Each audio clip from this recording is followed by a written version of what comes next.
Hello, this is Jim Ward. And I'm Jay Parkin, and this is Better Heroes Podcast. Today we have Coach Joe Golding from the UTEP Miner basketball program. First off, thanks for hanging out with us. Oh, absolutely. Thanks for having me. The idea behind this, we were sort of talking about before, is that we want to bring on the people that inspire us, sort of talk about what inspired them. So sort of like the first thing is, how did you get into coaching? And then how did you get the bug? Yeah, so I grew up in a coaching family, and so it kind of started way back. My grandfather was a high school football coach. In fact, the stadium's named after him in Wichita Falls now. So a longtime football coach and athletic director there. And then my dad was in the retail business in Midland growing up, and when the oil dropped, he lost his business. So I learned some life lessons early when I was in junior high. Dad went back to school at Sul Ross University on Monday, Wednesdays, and Fridays, and then Tuesdays and Thursdays at night we would clean office buildings, right, and then try to make enough money to make ends meet. And Dad went on to get his teaching certificate and got into coaching, and then we moved my junior year. So I learned a life lesson in coaching there, right? You never stay in the same spot, whether you get fired or different reasons. And so we moved from Midland to Wichita Falls, which was a unique opportunity for me to go back and see my dad's side of it, and obviously his dad. And But again, coaching's always been in our blood. My sister's married to Sonny Dykes, who's the head football coach now at TCU, and the Dykes family has a legacy. Obviously, his father was the head coach at Texas Tech for a long time, and his sons, Rick and Sonny, both coached. So it's kind of in my blood. So it's kind of what I've always been around and what I've always dreamed about, and really honestly didn't know any better. Yeah. So it wasn't even, growing up, it could have gone either way, right? You grew up in coaching, right. You don't, but it was obviously like something that you found passionate early on. Yeah, I just found passionate and saw how, the effect that the coaches had on me, right? And I think, knowing my dad eventually became a coach, but there were coaches that played a big part in my life. A guy named Don Johnson coached me in junior high, who's now gone on to be a very successful high school coach. I think that's where I got my love for basketball really early on. Was also coached by a guy named Jack Stevenson in high school, and that played a big part in my life. And so I just think coaches were my leaders. They were my mentors, and I knew how much they invested in me and the opportunity they had to change my life. And obviously, with my family's history in it, I looked at it as an opportunity and a roadmap for me to do the same for others. Yeah. It's interesting. So you grew up in a coaching family. How does a dad who coaches parent? Very tough. Yeah, I think that's the most difficult thing. Number one, you have to have a very good wife, right, that understands it. And my wife doesn't come from like an athletic basketball. Funny story, I'm horrible in math, terrible. So she's a math teacher, which is great because she pays all the bills, does all the finances and the budget. I don't have to ever worry about anything. Big joke back in college, I was like, man, I learned to solve for X and Y, then they threw Z in, right? It was a Pythagorean theorem, and I was done, screwed. But so I think it starts with a wife, right? You have to have a good, stable home and somebody that understands that you're not going to be there all the time, right? And how do you say this, man? No home's perfect, right? Like everybody has their ways that they have to do things, and you just have to adjust, whether it's moving to different locations, right? And all the time and packing up and moving, whether it's raising kids. It's been difficult. The one thing that I've been really consistent with from the time that they've hit playing sports or being involved in activities, whatever that would be, if I'm here in town, I'm going to be there, right? So even if we have visits, right? We have recruits come on campus. We might have a game on Saturday night, right? And they're playing a basketball game on Friday night. I'm going to go to that game, and I'm going to go be a dad, right? And I've tried to be as consistent as I can be. It gets difficult. Like the football season, both of my kids are playing football at Coronado, and so right now we're kind of in the off season before our season starts, so it makes it a little bit easier for me to catch their games on Friday nights. During basketball season, it becomes difficult because we're out of town or we're traveling, and you miss things, and it's tough. Luckily with technology today, right? Some of it's on video, right? That I can watch on my phone, but you're not there in person, right? I think the second component of that too is you spend so much time with other people's kids. You don't spend a lot of time with your kids, whether that's in the development side, right? Of them, and just again being there for them. So that's difficult, and it plays on your heartstrings at times. But the older they get, they understand, right? They know what dad does, and they get it. But that's definitely been hard to juggle.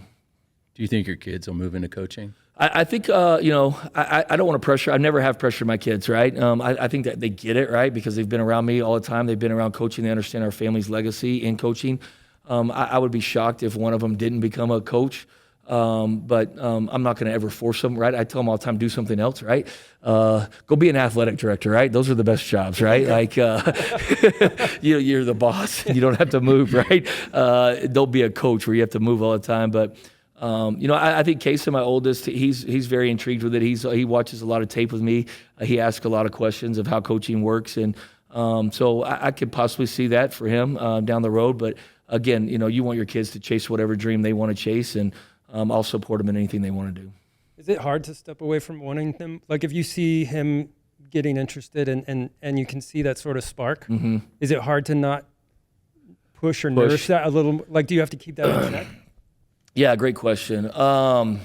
Like he mentioned it like a year ago, right? And it kind of excited me a little bit, right? I'm not gonna lie. Like, let's get into it. This is why you coach. This is coaching. Everybody thinks coaching is X's and O's. It's not supposed to X's and O's, right? It's about player relationships, the recruiting side. How does recruiting work?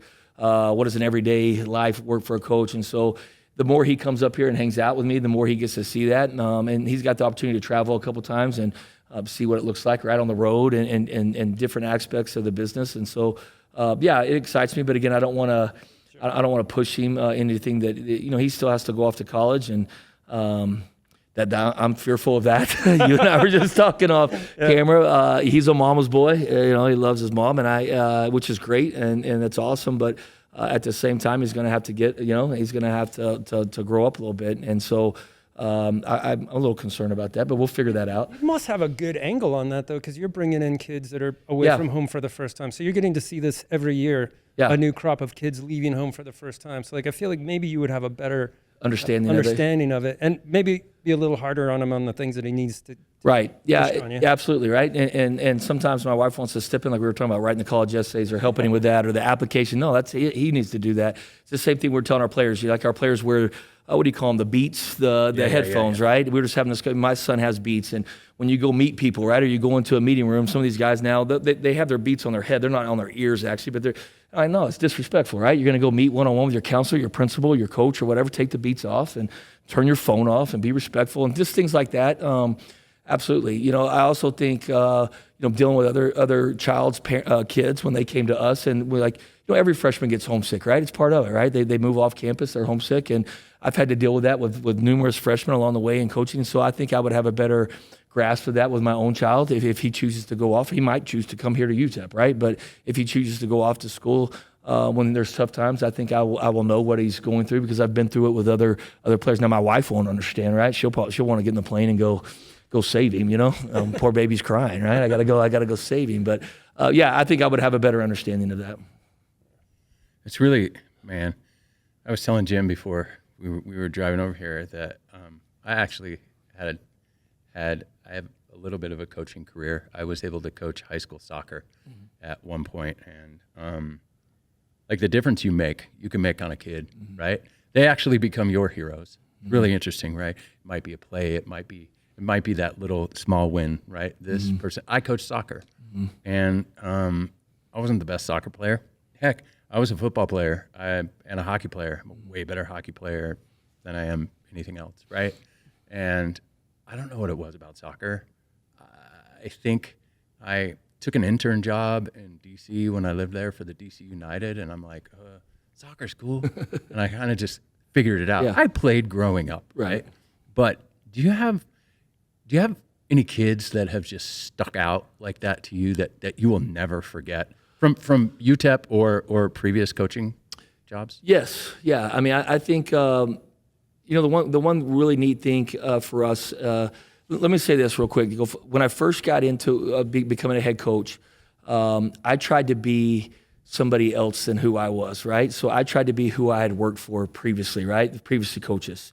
And I didn't know any better, right? But I tried to be my dad, or I tried to be my head coach at Little Rock, Steve Shields, who's an incredible coach, really, really good coach. I tried to be Jason Copeland, who I worked for at Abilene Christian as an assistant. So I tried to take all the things that I had learned from them, right? And it didn't work for me, right? And so I was not a good coach, right? We weren't winning basketball games, and I didn't have. I'm a relationship person, right? I'm outgoing. I got a ton of energy. I build relationships. I don't coach out of fear, right? I coach out of love. We have fun. We always coach every season's a journey, but we build real relationships, to your point, that will last a lifetime, right? Not just 4 years, right? And we made that switch about year 3 at ACU, and it changed everything, right? And I started just to be myself, and I was like, okay, it's okay to be yourself, right? Everybody's different. You have to find your way to coach. And once we started doing that, our culture changed, our relationships with our players changed. And now we have real relationships with our players, right? That's the way we coach. And a lot of people talk about it, but we try to do it every day, right? Whether that's through phone calls, whether that's through meetings, whether that's through practice, whether it's have them over to the house. We're constantly involved in their life, and not just about basketball, right? Like what's going on at home, mom, dad, sister, girlfriend, class, campus life, like what's going on, right? They come over to the house, they eat dinner, let's talk about life. Take basketball out of the equation. And that's changed it, because now we have now you get wedding announcements, you get baby announcements, you get guys that don't get married, they're playing professional overseas, or they're working, right? And they have a bad day, or they're having whatever, great days, celebrations. We're involved in those conversations now, right? Those lifetime conversations. And that's really, really neat for me. It's made it a little bit more difficult now, the way the game has changed with the transfer portal, because now, your relationships don't last 4 years, right? Where they used to, now your relationship might be 8 months. It might be only 2 years, right? So it's harder to build a stronger, strong bond relationship that will last, but we're still working on it, right? And trying to figure it out. So that's been an adjustment. It's something that we don't want to change. Like I talked to Zid Powell last night, right? And Zid Powell played for us last year, and I got to call him back today, right? I told him we're with a recruit, and I'll call you back. But I'm sure something's going on, and he reached out and wants to talk. And so, again, Sule Boom, who played here at UTEP. Going back to your original question, sorry, but that's how yes, there's certain players that do. Maybe a better job of sticking around a little bit, or keeping that relationship going than others. And those you tend to have a better relationship with, I guess, the ones that communicate more and you communicate with them. I also, I try to go back each summer and each fall when I have some dead time and go back through the Rolodex of guys in my phone.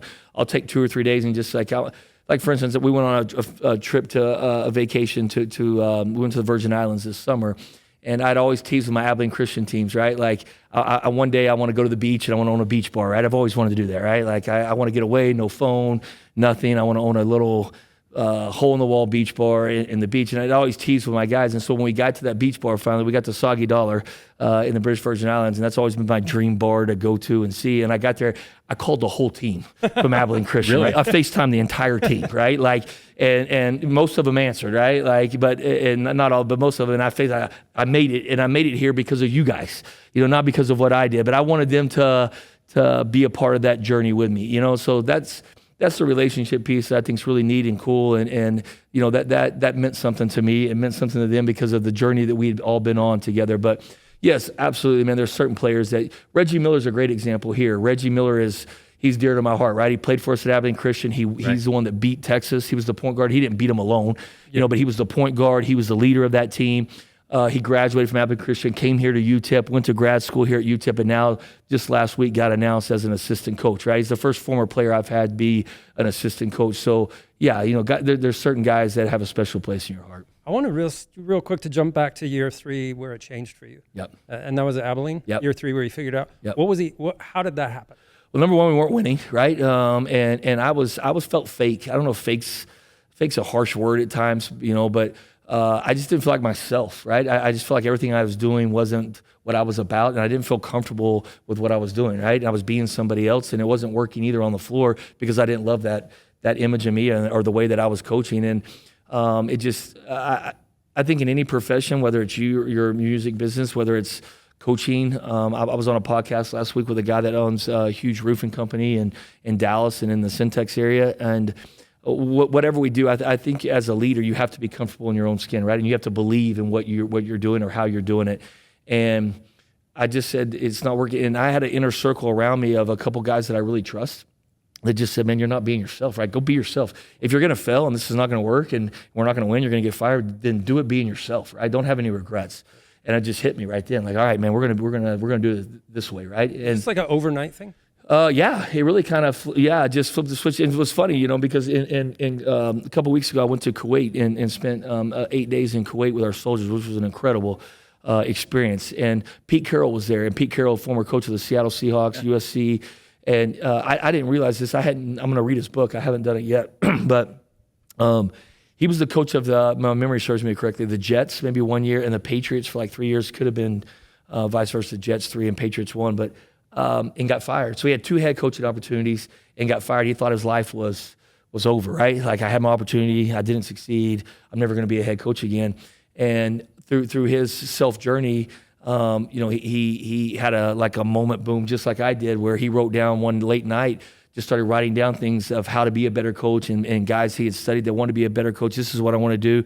But the bottom line came back, he was coaching the way other people coach, and not Pete Carroll, right? And if you study Pete Carroll, and you know Pete, he coaches with a ton of energy, a ton of enthusiasm, a ton of love, his saying was culture of joy, right? Like joy around him. And they competed, they coached their guys really hard, but there was a joy. And when he got the USC job, that's how he coached, right? And the rest is history, right? He gone on to win national championships at USC and Super Bowls at Seattle. So yeah, it happened overnight, man. It just like for Coach Carroll, it happened for me. Like I changed immediately. I got our staff together. This is how we're going to coach. We're going to coach with real relationships. We're going to build real relationships with our guys. We're not going to coach out of fear.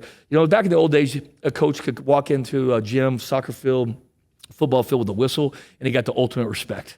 Right? That was just how we were brought. If you got in athletics, that's the coach. You looked up to the coach and you didn't disobey the coach. You didn't have to have a relationship. A lot of times you didn't have a relationship with coaches back then, right? They were the coach and that was it. You didn't go in their offices. But it's changed, and you can't walk out to a floor with a whistle right now and have respect, right? Just ultimate respect. You have to build trust with these guys. You have to build relationships with these guys. And through those relationships and trust and love, then you can coach them, right? And so it's just a different way now. It's a different time, but I enjoy it. It fits me better. Are there any other coaches, collegiate coaches, football coaches, basketball coaches? Let's talk basketball. Yep. Collegiate basketball, NCAA. Are there any other coaches out there that just inspire the heck out of you? Oh, absolutely. I think in our profession, we still all the time. You know what I mean? Like, we were inspired and we're still, whether it's through podcasts like we're doing here, you're listening, you're trying to still some different things from, whether it's watching tape of other teams and saying, man, that's a great player. I love how they're doing it. Whether that's going and spending time with them, right? And spending 2 or 3 days. That's the hard part, is our seasons obviously run together with basketball. So it's hard to get away and say, I want to go spend 3 days with, give me a coach, man. Tom Izzo. Yeah, Tom Izzo. I would love to go spend. I love Tom. I think Tom Izzo is one of the best coaches of all time, Hall of Famer. I would love to spend 3 days with Tom Izzo. Right? What does an everyday look for Tom Izzo? What does practice look like in the summer? What does practice look like in the fall? What does practice look like in season? What do they do before games? What do their game days look like? I would love to. The problem is in our seasons we don't have the opportunity to do that, right? Because you're always around your team. But yes, absolutely. There's guys I look up to. I have my inner circle, right? I have my heroes, your Tom Izzos, your Mike Krzyzewskis, your John Woodens, your go down the list, right? Of guys that are Hall of Famers that we've looked up to. You study, you read books. I read a book on Jay Wright that changed a little bit of how I coached, called Attitude, when I was at Abilene Christian, when I was making the change. Jay, that book changed me. So absolutely, you have your heroes and your guys you look up to. Then you have your inner circle of probably reality, like who's in my circle, right? Who are guys in my foxhole that I talk to every day that are in this business, right? And I have a small circle. You don't have a big circle, I don't think, in our business, because trust is really hard. We're all recruiting the same players and doing the same thing, but we're all competing for the same thing. But ultimately, I have my inner circle that we keep in touch. I don't know about daily, but it's definitely weekly. And if we'll switch tape from time to time. Now, he doesn't know what's going on my everyday here, like practice, but they can watch a tape and say, hey, you're doing this really well. You're doing, you need to clean this up, or you're doing this. And it's people that I trust, right? And getting, I think they care about me. Does that make sense? And the information they're giving me, I'm seeking. There's something that you just said that made me really curious. And just because we've been talking a lot about this in we're very similar in age. Mm-hmm. We've been talking a lot about this in my generation of musicians, that for the first time when we were growing up, we never talked about mental health. Mm-hmm. We never talked about being depressed or sad on the road or substance abuse or anything. And now at our age, like mid to late 40s, we call each other, we check in on each other. We have this conversation all the time because we have guys in our circle that we have to keep it, on or whatever. Yep. Are those in your group? Are you? 100%. What a crazy job to have. 100%. First off, 100%. And mental health wasn't talked about when we all grew up, right? And especially with men. Yes. Yeah. Well, yes. Yeah. Right. Great point. Right. And if you did, you're probably considered soft or a wussy, right? For bringing it up, especially in a coaching athletic. You didn't go to the coach and say, "Hey, I'm dealing with these." Well, then you're soft. You don't want it bad enough, and you need to toughen up. And but that whole game's changed, right? And it's mental health's real. It's real. The more we're all educated on it, and our guys deal with it, man. I feel for our players. I didn't have to deal with it, right? Growing up, I wasn't educated. It wasn't out there like it is today. But two, I think social media has changed change that, right? Because they're all seeking gratification. I don't necessarily think they're seeking attention. Like some of them are seeking attention, but they want gratification, right? They want people to say you did a good job, right? And when you don't do a good job and you're playing at the level like UTEP as a basketball player and you don't play well, or like for me, they can get on me on Twitter, and they do. We have the best fan base in the world right here at UTEP, but they care. But when you don't win or you don't succeed, they're going to give their opinion, which is fine. You got to have tough skin, right? You're going to coach a place like UTEP. There's going to be highs and lows, and people have opinion. You got to get through that. But I'm 48 years old, right? I can get through that. I worry about our 18, 19, and 20, 21-year-olds because, they get on Twitter, they have a bad game, and they're just getting ripped. Well, that's not that ain't good for them, right? And it affects them. And so we do stuff. We have things around them, and we surround them with that. I'm constantly communicating with that. I encourage them to stay off their phones, but that's not going to happen, right? It's in today's world, they're going to be on their phone, but we talk about it openly. And if they have problems with it, they come to me, and then I'm not certified or that, but I send them in the right in the right spots, and we have a great support system for them here on that. But mental health for when I was in Kuwait, again going back to Kuwait, that's the hard thing with those soldiers out there, right? They're out there for a year, and some of them obviously are going and seeing some things and in battles that I hope to God that I don't ever have to see, and I'm so glad that those guys do it for us. But it's real on the base, right? So those were some of the conversations we had with them, was their morale, their mental health. That's why we were there, right? Was to pick up some of that and let them have some fun and get away. It's the same thing we're doing with our athletes here.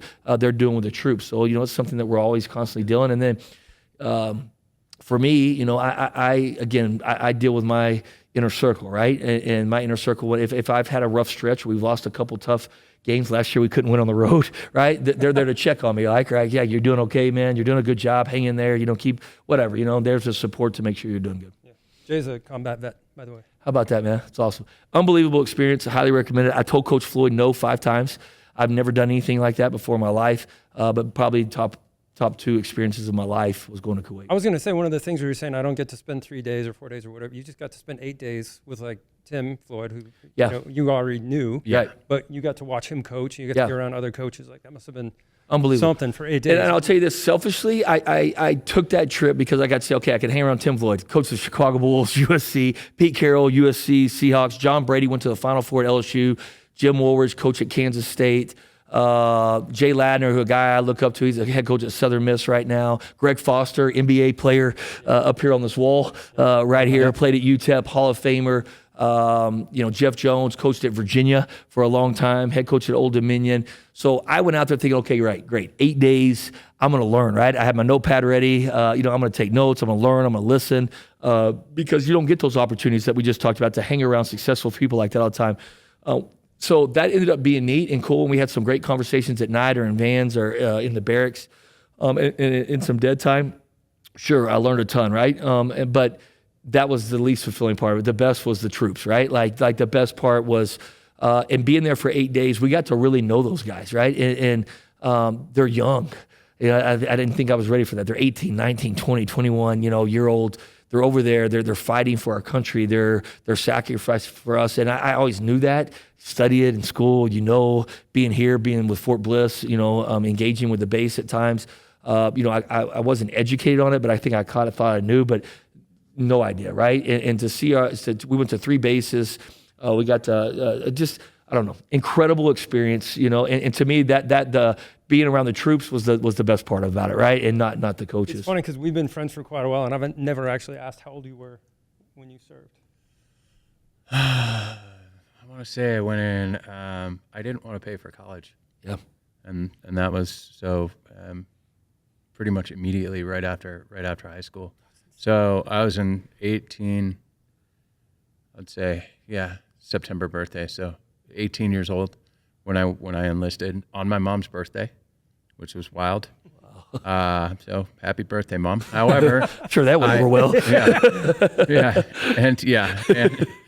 But my last day was also on her birthday, so it was also a few years later. It's interesting that you say those experiences, because it's the same when you're a soldier. Yeah. When you're a soldier, the camaraderie that you gain, like the people that you meet, the stories that you hear.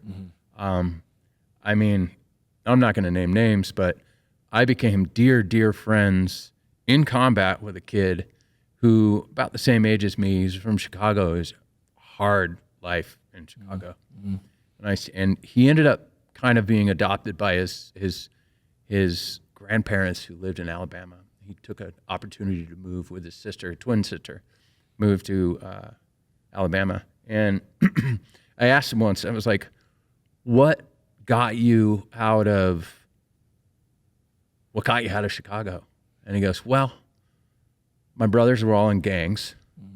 My two oldest brothers were in rival gangs. So half of us were in one gang. Our oldest brother was in a rival gang. And our dad was a cop. Right? And this is the life he rolls up in. Yeah. And I said, so what got you out of Chicago? What made the moment, the move? He ended up playing college basketball at a Division II school somewhere in Alabama. And he said, I robbed a guy at a bus stop, pulled out a gun, robbed him in broad daylight. And he said,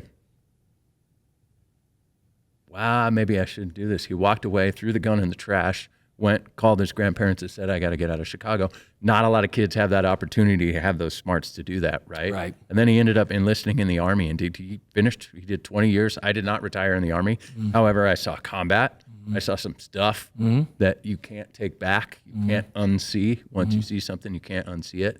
But the friends, the relationships that you built, it really kind of designed or formed that path for me. I'm a relationship guy. I mean, to be honest, I met Jim. There were years. Pretty insane story. This is kind of a. So I filmed. He called me up to film something for Taylor to go and play, in exchange sort of for like hooking me up with the guitar, which happens in this business, right?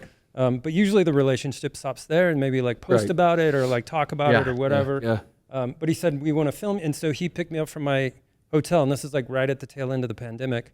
And I think we were just desperate for connections in a way. And we got in, and it was like a 45-minute drive to the shoot. And within those 45 minutes, probably told each other more about each other than we had told most people. Yeah, absolutely. And just got super tight, super fast. The most vulnerable stuff. Crazy stuff. And because we both come from music, I was telling him. You trusted him a little bit too, probably. And to tell him those stories that I normally wouldn't tell people because I don't trust that they'll keep that to themselves or not take advantage of me for knowing that. Absolutely. Right. That's when it became like, it was a pretty weird experience. I still hold them tight. I still hold them tight. Yeah. And honestly, Better Heroes podcast. Yeah. This was formed out of an interview that Jim did that I helped film. That's awesome. And it was quite frankly a hero of ours. And you were getting vulnerable with him at that moment, saying, you know that thing where you don't want to meet your heroes? You know that thing? Well, here you are. You know how they always say that, don't meet your heroes. And you don't know how it's going to be. Right. We had this conversation, like just get better heroes. Yeah. Right. That's the thing is like, this is what this podcast is about, is just hanging out with people that we respect and want to talk to. And sometimes your heroes aren't what you think your hero is. Yeah, that relationship piece, I think too, on trust, it's harder for me the more, you kind of climb the ladder a little bit, the tighter your circle gets, right? And we keep talking about inner circle, but it gets lonely, man, and then you don't trust people outside. You don't know who's, why are they trying to get a friendship with you? Is that friendship real? Is it not? Are they using you for different avenues? I don't know, the circle just speaks. And I think when you meet people, like you immediately had the connection, whether it was through music or whatever, you felt you didn't even have to know if you could tell him that or not, but you trusted him because he knew what you were going through. You both, and I think that's our way in coaching, when you have real relationship with coaches, because they're kind of in that same world and going through those same things. So I think you'll find that, I always joke about, like, I have a group of friends that are like my level celebrity, like B levels, like not famous, but guys that have done well or whatever. Man, you're pretty up there. But like I know this dude's he always does this too. Our relationship's crazy too. Thanks to his wife, who's a big basketball fan. This but dude was a stage left hero of mine, and at the drive-in, and then he starts this other band, Sparta, and I'm like, oh man. Now he's in the front. Yeah, he did it nonchalantly to me too. And Steve Capps was always like, dude, he's big time. He's playing it off. So then I go home and I look at Sparta and I look it up and all this. And then I'm sending him videos and and I played music at our practice. The Sparta's great, man. But yeah, he blow played it. I think part of that's our culture of this. Yeah, no question. Right? Yeah. But then you start, like, when Christine gets me involved in basketball and I start hanging out, and then it's like you want to spend time with people like you because I know that you need nothing from me, and you know I need absolutely. nothing from you. Absolutely. And all of a sudden, it takes away a whole level of stuff that we have to think about every day. Absolutely, 100%. And you obviously have to think about this every day. Every relationship you have is like you have to be protective. Yeah. Because you just don't know. Well, and there's times that you don't want to talk about music, right? And there's times I don't want to talk about basketball, right? for sure. So when we get together, we don't have to necessarily just talk talk about those tequila. things, right? Yeah, we talk about great tequila, right? Which we're in a good place for that here in this town. Very good place, I didn't know anything about tequila except college tequila, right? The cheap tequila. That's you go home and you throw up the next morning and you're hungover forever. But and then I'll never forget moving here and we go to a house and the first day or two and they're like, hey, coach, you want to, shot of tequila? No, I'm good. No, it's like disrespectful. No, you take, and here you take it when you walk in the door, you take it before you eat, you take it at mid-dinner, you take it after dinner, and then you get an Uber home, right? So, but I've really, I've enjoyed that. And obviously you're a big tequila guy, but I've gotten into it, yeah. I'm learning tequila. I'm going to It's keep not the old working shots now. You like we to were sip talking it. We like to earlier. sip My wife tequila. and I are really into mezcal right now. Yeah. So I love tequila. Just tequila over ice too. Yeah. I just don't. I It's can't not about pound power shots drinking, anymore. right? I'm Yeah, too it's old. not about power drinking. It's about taste. And we're getting old too, right? Like, Also that, are we? Are we? I'm young, man. Is that what's I- happening? I mean, it the old sounds like, days of it sounds like we're all the man. same age. But you put a little tequila on ice, you sip it, and it Yeah. lasts you a little while. Yeah. It's great, man. And you feel much better in the morning. I want to go back to coaching for a minute. How do you coach out of a loss? Like a deep. So let me tell you this, I love adversity, right? Yeah. Like I love adversity. I love, I've always been a guy with a chip on my shoulder, right? I love it. It's, I started at the bottom of basketball. I was a high school basketball coach, moved to a junior college basketball, moved to the low major level as, assistant at Abilene Christian, went to Arkansas Little Rock, came back, head coach. We were D2, went to D1. Most of those guys that make that transition get fired, right? You don't survive the transition. And then obviously coming here and trying to get this program back to where it was. So I've always had that chip. I don't like losing, right? I don't want to say that, but I love the adversity losing brings, right? Because I think that's when you show your true character, your true colors, and you find out who's in your foxhole, right? Like who's with you right there, right? Who's in the fight with you, right? Who's not in and who's in. And that's what I love about it. And so those are I think that's where I'm at my best too. Sometimes when you have 4, 5, 6, 7, 8, whatever game winning streaks, you tend to get comfortable and, I'm a little uncomfortable. I just kind of let it go at those points. But I love adversity. I love challenging teams. I love challenging our players in that because we have a saying: tough times pass, tough people last. In our program, we talked about it all the time. Jim hears me say it in practice to our guys. And I believe in that, right? If you just stick to the process and you're tough, right, we'll get through it and we'll get to the other side. Last year's a perfect example. We could not win on the road, right? We weren't getting our butt kicked on the road. We just couldn't win. We were in tight, close games. We couldn't win. And there were reasons we weren't winning. We turned the basketball over. We couldn't shoot the basketball very well. We didn't make free throws. There was always things that we were working on behind the scenes, right? But I just told our guys, trust the process, right? Stick with it. Don't listen to the outside noise. Let's keep this circle tight. These tough times will pass. If you stay tough, there's better days ahead, right? And our guys did it. And that's where I loved the run late because those guys stuck together. We finally went to Jacksonville State, got the win on the road, went to Liberty, got the win on the road. Obviously went to the conference tournament and we're close, right? We were right there. We played in the championship game. And we were close to making the NCAA tournament. But I love those moments, right? That's when I love to get in that foxhole, and I love to have my staff behind me. I love to have our players engaged in that. All right, let's go. Everybody backs against the wall, chip on your shoulder. Everybody's against us. Let's go, right? And so those are my favorite times in coaching. Man. There's a great quote from the Blur guitar player. Yeah. I think he's a Blur guitar player.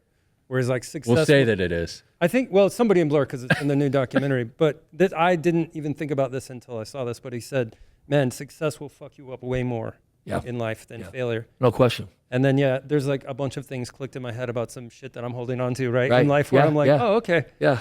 You'll get humbled real quick. Yeah, maybe. We're all going to get humbled, right? We get humbled in any profession, right? Like anytime we get comfortable or we think we've, it's over, man. Something's coming right on the corner. And college athletics and sure music or whatever, man. Like it's there's highs and lows, right? That's part of it. You're never going to stay all the way up here all the time. Yeah, I'm curious specifically to like our university, our city, our legacy, which is massive. Yeah, here. unbelievable. Do you think that? Well, I think you have a better shot when you went to the interview to have that chip on your shoulder, because that's our city, right? If you walk into the interview with this community and you say, I don't. What you just said, right? I think you have a much better chance than if you walk in and you're like, that's a good point. Boom. Yeah, that's a great point. And I didn't know the city, right? Like I'm sure the committee that was interviewing me, they probably, they knew the city. They lived here. I knew of El Paso, because I grew up in Midland. Again, I didn't move to my junior year to Wichita Falls, so I not like I was here every weekend, right? But I knew of El Paso, and I knew of the history of Coach Haskins, Billy Gillespie, Doc Sadler, Tony Barbie, Tim Floyd, Tim Hardaway, Nolan Richardson, Greg Foster, all the great players that have come through here. I knew the history, but I didn't know about the city, right? So yeah, that's a great point. I'm sure they probably, could see that. And I remember the interview. They called me an hour after the interview. I was driving home, and they said, "Hey, it's your job. You want it, man." Like it happened that quick and that fast, right? I was the last person to interview. I don't know how many they interviewed, but there was definitely a connection in that room, and maybe they felt that. But the longer that I've been in this city, we were talking off camera there, but before, man, I love this place, man. I've only been here 3 years, but this place has become home, right? And my kids, it's become home for my kids. And these are my people here, man. Like they from day one, they've made me feel at home. This place just has a great energy about it, right? I think It's this is a really good incredible. example of that. So the first day he got hired, you came, you did the press conference. Yeah. Right. Christine's obviously making me watch all this stuff because Yeah, she's the fan. You're like, hey, I could care less about this new guy. no, I'm interested, but Screw I'm this not guy. We about- should have hired somebody else, right? That's good. No, but so she's like, you said if you go to Lucy's, which Yeah. is like a local greasy spoon next to a very divey bar. Mm-hmm. You said I'll be there tomorrow morning. If you come and you buy season tickets, I'll buy you breakfast. Yeah. Right. So we already had season tickets, but Christine's like, this is still pandemic, like mask up Yeah. quite a bit.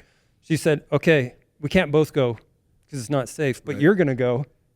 Not her, me. You're going to go. Sacrifice. You're going to go and you're going to go introduce yourself and you're going to make sure that if you have an opportunity to give him any support today, Yeah. from now on you will. Yeah. And Steve Yellen introduced me and you Yeah. said, cool, here's my phone number. And Yeah. I was like, okay, you're going to fit in this town perfect. Yeah, everybody's like, why are you giving your phone number out? I don't care, This is what you now, do, Now, this year right? when we couldn't win on the road, that came back to haunt me a little bit because I was getting tons of phone calls and people texting, like, what the hell will are you say doing, that man? But I was incredibly careful about ever. no, but absolutely. But I don't care. But I want people here to feel like I'm a part of it. Like we're all in this thing together, right? Like if we're going to get this Well, you've program- done a good job of Yeah, that. and if we're going to get this program back to where we want it, man, we've got to fill the Don Haskins Center, right? We have to have butts in the seats. We have to have support. That's part of building this program, right? We have to have the city behind us, and we have to do a job, I do as a coach, of getting involved in the community. And it's easy for me sometimes because my kids, right? It places me in parts to be a part of the community, but we have to get our players in the community, right? And so, we did those pop-up practices this summer, which I thought was great. I mean, we went all over the city, these different places, and educating our players about the city and just getting involved in the city because it's a community thing here in El Paso, right? The Miners, there's not a professional team close by. And so this is it. This is all we have out here, right? And so with that, is there pressure? Absolutely, right? But you want pressure, right? You want people to care. And so, the Lucy's deal is a funny story. I was walking on the press conference. I didn't know that Coach Haskins used to go there, I guess, and eat breakfast. And this older gentleman was saying, a lot of people claim to be best friends with Coach, right? Like, I don't know how many best friends. He basically had about 700,000 best friends, right? But one of his best friends, told me that, he used to eat with Coach Haskins at Lucy's, right? And I was like, really? Like, where's Lucy's? He's like, right down the street on Mesa. I was like, great. He's like, yeah, you ought to go some. I said, well, let's go tomorrow. And so, next thing you know, they put a tweet out, let's go. And you're right about COVID. They came to me and were like, Coach, I don't know if we can do that, man. It's COVID, man. So I was like, well, now I have to do it, right? I put it out there and I got to be a man of my word and I got to show up. But it was great, right? There was probably 30, 40, 50 people. And then Maynard, we don't talk about Maynard anymore. At the car wash I got to spend, I think it was like a year or 6 months a year, maybe a year and a half with him. And he was an incredible UTEP fan. And we went and did the breakfast and the meet and greet down at the car wash with him. And again, that's just part of I think if you're going to coach here in UTEP, you're going to coach in the city, you got to become a part of it. Well, it definitely is a drastic difference when you don't do that. Yeah, no You know what I question. mean? Like we know, Yeah, right? So yeah. we're a humble town, but we're also like we sort of, I think, fully expect you to be at your word. And there's not like a lot of bullshit in Right, this town. right. And it's just and They can see through it quickly. yeah, and we were kind of talking about this earlier that our football team played last night, and the coach from the opposing team said some sort of kind of tacky things or whatever. Like we're super used to that in the town. We're super used to being picked on. We're sort of like the part of Texas that people ignore maybe or like aren't cool enough or whatever it is. I'm from Flint, Michigan. I know, and that's You why I get it, talked yeah. to you. That's why You we're get it. friends. I mean, there's been some good basketball players out of Flint too. Really good players. But I think to come into this city and we all love, obviously winning is important because Yeah. it's a game, right? But more importantly is sort of the, big shoes to fill in this town. Yeah, right? and this city has my back, and I have this city's back, right? And that's why we wanted to win that championship game so much, man. Like, I wanted it for our players, right? And I wanted it for our university and our family, but I wanted it for our city. Because these people are here, that they deserve it, and that's where I was crushed, right? Like I'm. every day we wake up, man. You know, What was the time on the clock? 10 minutes and 33 seconds, right? All season we're going to get 10 minutes and 33 we had a seconds. 8-point lead or whatever, and then 10 minutes and 33 seconds, they tied it up. And from that point, you know, they took the lead and they ended up winning by 4 or 5. And so, you know, each and every day since that point, we're fighting for those 10 minutes and 33 seconds, right? Now, we're not guaranteed to get back there. There's a lot of work that has to be done. It's a different journey this year than it was We know it's last possible. year. But it's possible, right? yeah. And We're that's right the there. thing. We're bringing a bunch of guys back. But again, yeah, I want it for this city so bad. And, you know, you and I, again, off the camera, but I'll say it, man. I was pissed about what that guy said. You know, I would never say anything about that, but I've been here 3 years now, and I get pissed when people take shots at us here, man. You know, this is a hell of a place to live. It's great people. Too good of food, obviously. Unbelievable food. But these people have your back, and I have their back, and they've had my back from day one. They've supported us, and you know. I think one thing about the city that people don't get if they don't live or Yeah. spend time here Yeah. is that we don't need to necessarily be the winner, No. but we need hope. Yeah. It's so important. to Great, this great community. point. Yeah, Great we just- point. Yeah. Great we point. live on hope, and Yeah. we're so. And we want What's respect too, right? I Yeah, think well, just give that's us some the- yeah. damn respect, right? Like, and that's when you make the NCAA tournament, when you do those things, you know, it puts El Paso back on the map, and we get to celebrate all the great things about our city, you know. So that's a great way of saying it. Man, I got a few more coaching questions. Yep. Here's the thing. Everything. So I do some music podcasts. I do some guitar podcasts. Jim's been on some. I produce a couple others. And I try and turn every single thing into a sports podcast. So this is what I'm doing. It's like the greatest moment of my life. My mom is going to watch this, and she's going to be like, that's what, you need to you need to interview coaches all the time. And I would say, yeah, this is exactly what I need. Coaching. Okay, coaching question. You've got a generation of NBA players that are it's just absolutely remarkable. You've got NBA players that have, you know, my very first basketball game I went to, we lived in the Bay Area. My dad took me to see Chris Mullin play Michael Jordan. So I'm supposed to be a Detroit fan. I'm supposed to be a Pistons fan. My parents are like, bad boys, bad boys, bad boys. And I'm like, no. I like white dudes with flat tops and this guy named Mike. Like, I'm following that, and just super, super inspired. But you have these guys that have changed the game right now. You have your Steph Currys that have changed the game. They really have. You have your LeBron Jameses who have, I mean, the dude's like 900 years old right now. I mean, he is never going to stop playing. And now his son's playing. How do you coach kids in this generation of basketball players who have changed this game? They want to shoot. They want to shoot all the time. Well, you got to change with it a little bit too, right? Like, and the game's changing. Like, for instance, back when I played, or even probably before Steph Curry, way before Steph Curry, but Yeah. where like Steph Curry's changed the game. For instance, like back when you had a 2-on-1 or a 3-on-1, you were taking the layup at all costs. And if you shot absolutely. a 3-pointer, you would never play the rest of the game. You might not play the rest of the year, right? Right. Now on 2-on-1s and 3-on-1s, the guys that can shoot the ball really well, and that's their role, that's a great opportunity to get the 3-pointer up. Yeah. Right? Transition's a great time now to get threes. And back in the day, transition was all about getting layups, right? Layups or dunks. And so the game has changed. The 3-point line has changed the game. You know, Steph Curry's changed. There'll be something else, right? 10 or Somebody 15 else, years. right. Everything's. I always give my oldest son, Case, a hard time because he doesn't dribble the ball very well, but he can shoot it, right? But who did he grow up watching? Steph Curry. All he wanted to do was shoot, right, all the time. And so, you know, yeah, absolutely. You know, I grew up watching obviously Michael Jordan, Larry Bird, Isaiah Thomas, Dennis Rodman, those guys, Magic Johnson. You know, that was my era, and yeah, absolutely the Pistons versus Showtime, and you know, great basketball. And then obviously Kobe Bryant. I've studied Kobe a ton. I absolutely, you know, he was incredible of his story and what he's about.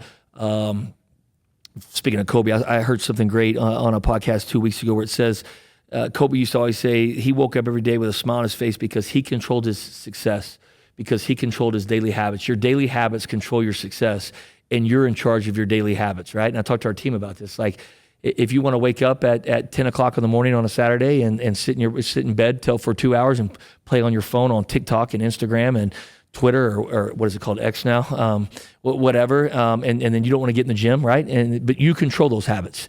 Where if Jim Ward wants to wake up at 5 o'clock and he wants to get up shots, right, and get in the gym and get workouts and you control your daily habits. You don't want to do that? I'm not going to do that. Yeah. I would do that though. Yeah, but you know, and I'm still working on maturity, but at 48. But none of them are mature, but some are more mature. But Kobe was so mature at his age. His daily habits were incredible, right? And he never changed. Every day was the same. He just outworked people so much, man, that I don't know. It's just, his story's incredible. But yeah, and they have role models. Yeah, but you're always using NBA guys. Like, we're always watching video of NBA guys. We're always watching tape. We're always watching podcasts or speeches of what they say, coaches, players, because our guys look up to those guys, right? That's where they want to be. But not everybody's going to be Steph Curry. Not everybody's going to be LeBron James. Not everybody's going to be Kobe. Very few are going to be that, right? You're going to be a role player if you play in the NBA, basically. 97% of NBA players are role players, probably, right? Like, there's only a few that are stars, right? And so we use that with our guys. Only a few guys are going to be but everybody has a role, right? And it makes me mad all the time when I say, he's just a role player. Jim's just a role player, right? He's a drummer here. He's just no, man. Every role is important, right? Like, and perfect your role the best you can. And for a team to win, right? For us to be successful, everybody has to perfect their role and do it to their best ability. And everybody's role is important. Do you see that early on? Do you how do I put it? So my favorite job in what I do is to be a sideman. Like, that's my favorite job. Play guitar, sing backup, whatever. That's my absolute favorite. Like a role player. Yep. Do you see when you're recruiting, those kids? Because a lot of the kids you see, are they stars on their team? Most of the guys we recruit are stars, right? And so then you have to get them here, then you have to adjust, right? And then their role changes daily, weekly, monthly, right? Like, depending on their development, right? And so, that's something you're constantly engaged in. And we try to tell our guys the truth, right? Like, this is why we want you, like Kevin Kalu, we want you to be the best rim runner in the country. We want you to be the best offensive rebounder in the country. We want you to be the best ball screen defender. I do think Kevin Kalu's but you know what I mean? But he is, right? Right, like the best ball screen defender in the country, but you're not going to probably shoot the ball 20 times. Now, does Kevin want to shoot the ball 20 times? Absolutely. Every kid wants that, right? Like, but we have to convince Kevin that for us to be successful, he has to do that at a high level. And if he does that at a high level, there's a future for that, right, out there somewhere, right? Like, he's going to be able to continue to do that and do it for money if he does it at an elite high level. And so, and obviously every conversation doesn't go great, right? Some guys don't agree with what you're, but that's part of the relationship piece. That's part of the respect, the trust that you build with those guys on a daily deal. And they know that their role can change, right? And it can, in time, their role can change. And you see that, right? Like David Terrell. His role will change was a good player for us. He was freshman of the year in Conference USA, and he'll have a bigger role this year. He's older, he's just more developed, he's more polished, he's more mature, and his role will continue to change as he continues to grow up and get older and get better, become a better player. What's the best coach's speech you've ever heard? Ooh. Have you ever had that question? Never. I love it. It's a great question. You win. I got one more loaded question too, but it's funny. You keep saying Midland, and I only knew about Midland, Texas, from watching Friday Night Lights. Like, you think about geography in the United States of America, and we don't know where certain cities are. Yeah. Right. And I watch that, and I'm like, again, I try and turn everything into that like speech. Sports is, which is interesting. I've made this career in music for most of my life, right? But like, it's like I work pretty closely with a bunch of baseball players. I learned recently that the average MLB career is 3 years in the big leagues. Did you know that? I didn't. I'm like, that's crazy. What are you talking about? Back to LeBron James. He's 49. He's 40, isn't he? How old is he? 38? I think he's over than 40, isn't he? Is he 42? 41? 43, 42, yeah. No one knows. Yeah. No one knows because 900. I thought you were right. He plays like he's 21, right? Yeah. He's still be the best player. Yeah, like he's 21. Yeah, incredible in the Olympics. Yeah. Do you have a coach's speech or? Yeah. I don't know if I do. Like, that's a heck of a question, man. But I've heard a lot of good ones. Like that. Whether I was a player, whether coaching, given speeches. I do remember giving the speech. When we beat Texas, right? Like, I remember the speech I gave before. I don't remember. That was a question I was I don't remember what exactly, speech, right? yeah. But I remember telling them to just getting those to believe. I remember leading up to the whole week of getting everything we did to get them to believe that they could beat Texas. I remember our speech last year in the conference tournament before we played Western Kentucky in the championship game, and just talking to those guys about you're playing for more than yourself. You're playing for the city of El Paso and showing them videos of everybody here and the celebrations and getting them to invest. So, there's certain things that I do remember in speeches, but not necessarily. Well, the Vince Lombardi speech, I can't think of the coach, but the Vince Lombardi said, whatever that I'm running out, for the Green Bay Packers or whatever. And there was a coach that Pete Carroll was telling a story in Kuwait.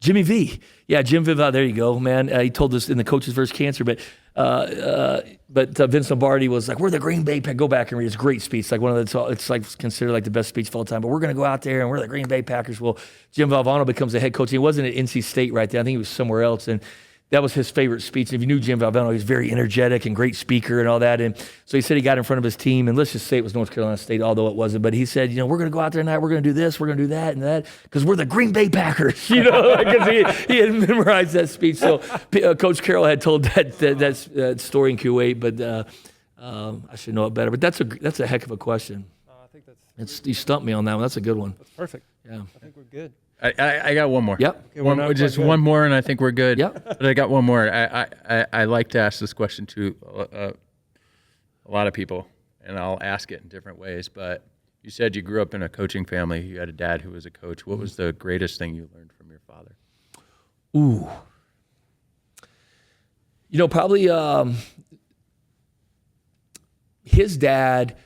He didn't have a great relationship with his old man.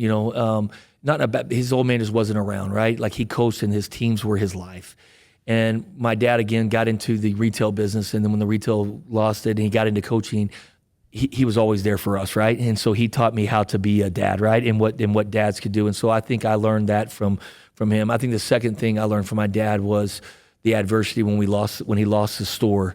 Learning about adversity early, right? And when you go bankrupt, they take things from cars in our house and different things, and we were living a pretty good life, and all of a sudden you don't have anything, then you got to start over. That's okay. It's okay to start over.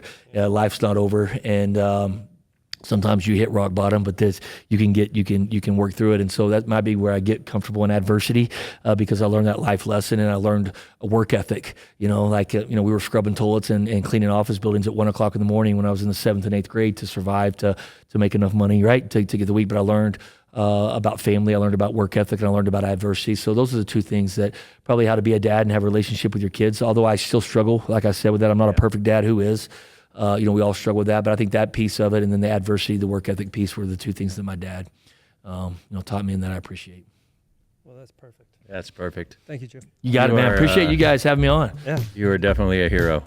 Thank you. No, I appreciate both of you guys, and I don't know about that combat. I learned that some of you're a hero, man. So All right, great. we can admit We could. Coach Izzo's a hero. Awesome. Yeah, that flowed great, man. That was good, man. Yeah, I was comfortable.